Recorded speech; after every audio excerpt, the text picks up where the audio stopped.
India is in such wonderful hands.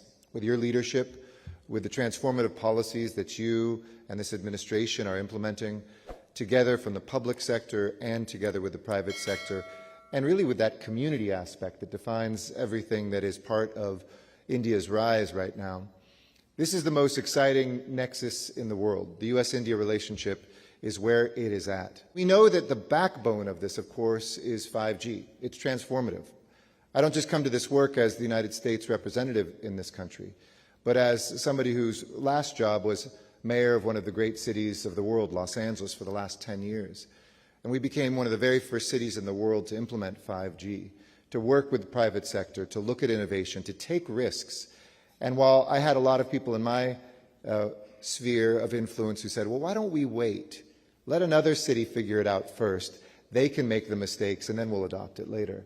I said, no, it is better to be the co-architects, to fail forward, to find out what is working and what doesn't work, but to be able to be the co-architects of the future.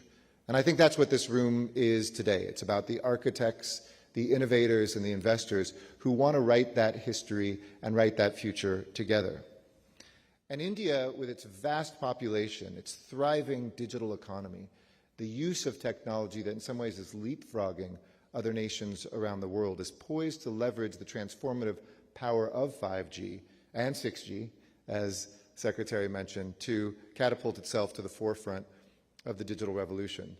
I was at dinner with a group of religious leaders here in New Delhi from every faith, and I think it was one of the leaders said, you know, all this talk about 5G, 6G, 7G, here in India we have something more powerful than all of those, Guruji.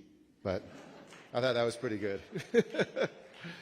But the leadership in this developing space is something that India can bring through its chairing of the G20 this year to the developing world and to the developed world.